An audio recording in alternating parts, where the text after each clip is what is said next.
नमस्कार। उत्तर प्रदेश एक्सप्रेस में आप सभी का बहुत स्वागत है। मैं हूं आपके साथ प्रियंका गुप्ता। बुलेटिन की शुरुआत करते हैं बड़ी खबर के साथ, जो कि लखनऊ से है। यूपी विधानसभा सत्र का आज दूसरा दिन है, जहां दिवंगत विधायकों को श्रद्धांजलि दी जाएगी। तो दिवंगत विधायक मनवेंद्र सिंह और एसपी यादव को श्रद्धांजलि दी जाएगी। 5 फरवरी को बजट पेश करेगी योगी सरकार। तो 6 और 7 फरवरी को राज्यपाल अभिभाषण पर होगी चर्चा। तो कल पहले दिन विपक्ष का सदन में हंगामा रहा।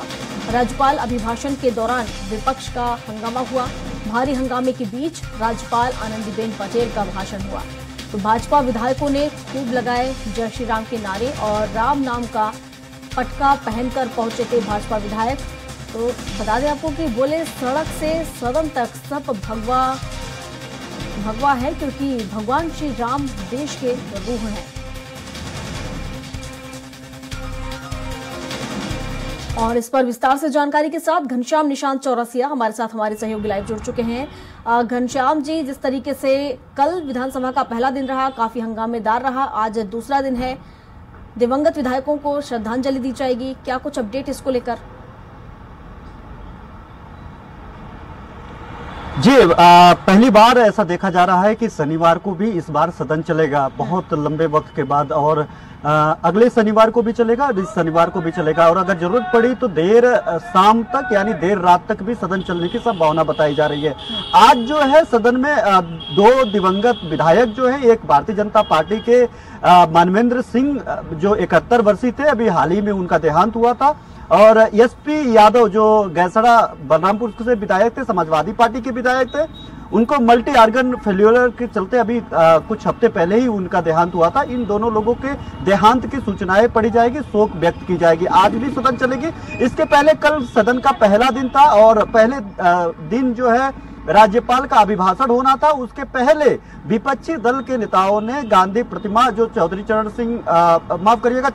सिंह की प्रतिमा सदन स्थित गेट नंबर 3 पर जो स्थित है, वहां पे बैठ करके खूब नारेबाजी की, उन्होंने प्रदर्शन किया। हाथ में तख्तियां लिए थे उन्होंने, और उन तख्तियों पे सरकार विरोधी नारे लिखे हुए थे। उनका साफ तौर पे आरोप था कि जो योगी सरकार है वो पूरी तरीके से विफल है। जो किसानों के मुद्दे हैं, जो गन्ना किसानों के मुद्दे हैं, जो खाद बीज का पूरा करना है, खाद बीज की सप्लाई पूरी करनी है, इसके अलावा तमाम रोजगार पीडीए को लेकर के, और जो जनगणना, जाति जनगणना को लेकर के, ऐसे तमाम मुद्दे थे जिन मुद्दों को लेकर के बैठ करके वो नारेबाजी कर रहे थे। काफी देर नारेबाजी करने के बाद वो सदन के अंदर पहुंचे। सदन के अंदर कार्रवाइयां शुरू होने लगी और राज्यपाल जब पहुंचे, राज्यपाल को गो बैक के नारे लगने लगे, और उसके इतर जो भारतीय जनता पार्टी के जो विधायक थे वो राम नाम का भगवा पटका पहन करके गए हुए थे। उनसे जब हमारी कल बात हुई कि आप लोग सभी लोग पटका पहन करके आए हैं, तो उनका साफ तौर पे कहना था कि हम लोग जो जन भावना के अनुरूप जो परिस्थितियां हैं उसी को प्रदर्शित कर रहे हैं।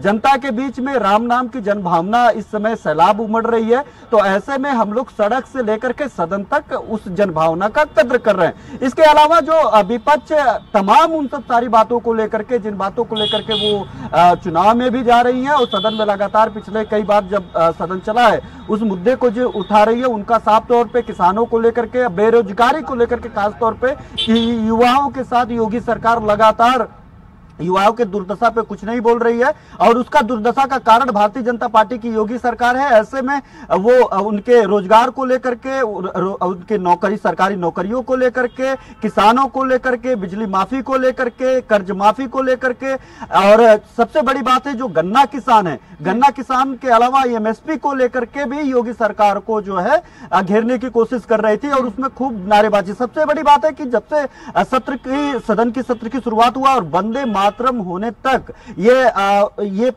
बीच में 1 मिनट का भी एक ऐसा वाकया वक्त नहीं था जब वहां पे हंगामा देखने के लिए नहीं मिला। उस हंगामे के बीच राज्यपाल ने अपने पूरे अभिभाषण पढ़े, और एटलीस्ट राज्यपाल भी इरिटेट हो गई जब गो बैक के नारे समाजवादी पार्टी के सदस्य लगा रहे थे। उस वक्त राज्यपाल ने कमेंट भी कर दिया कि देखते हैं कि कौन बाहर जाता है।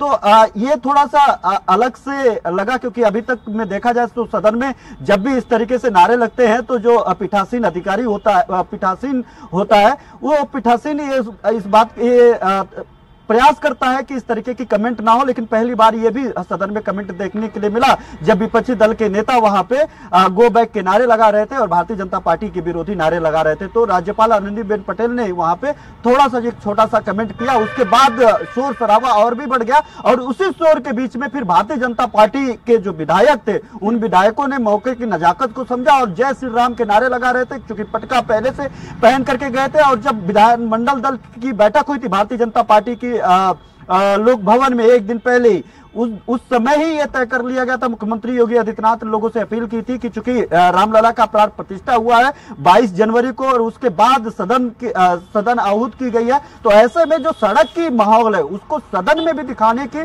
और एक मैसेज करने की कोशिश भारतीय जनता पार्टी करने की कोशिश की।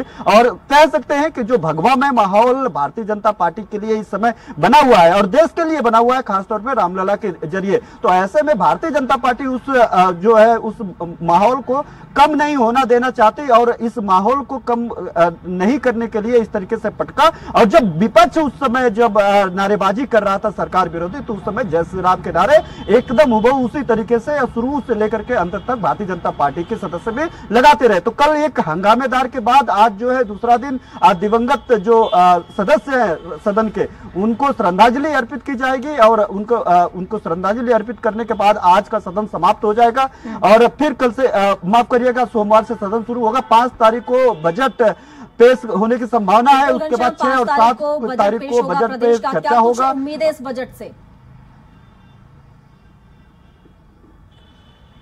देखिए अभी तक जो बातें हो रही थी, जब हमारी बात भारतीय जनता पार्टी के जो सदस्य हैं या फिर उनके मंत्रियों से बात हो रही थी, तो उनका कहना है कि इस बार बजट थोड़ा अलग होगा, क्योंकि देखा जाए इस बार चुनाव, इसी के बाद लोकसभा चुनाव में जाना है। केंद्रीय बजट में ना कुछ बहुत ज्यादा लुभावने देखा जनता ने और ना ही उसमें कुछ भार भी दिया। तो ऐसे में ये माना जा रहा है कि जब ये राज्य का बजट आएगा तो जनता के हित के लिए जरूर ऐसे कुछ कदम उठाए जाएंगे कि जो उत्तर प्रदेश में 80 लोकसभा सीटें हैं उसको साधने में कोई इस बजट के जरिए कोई उंगली ना उठा पाए। तो ऐसे में एक थोड़ी सी चुनौती भी है योगी सरकार को कि ये जब बजट लाए तो जनहित के उन सब सारे मुद्दों को उसमें शामिल करे जिन मुद्दों को लेकर के भारतीय जनता पार्टी सरकार के खिलाफ विपक्ष माहौल खड़ा करने की कोशिश करती है। तो ऐसे में तमाम जो इसके पहले जब बजट आया था तो उन्होंने जितनी भी धार्मिक नगरी है उसके कॉरिडोर बनाने से लेकर के वहां पे स्वर्णिम विकास को लेकर के, वहां पे इंफ्रास्ट्रक्चर से लेकर के, वहां पे औद्योगिक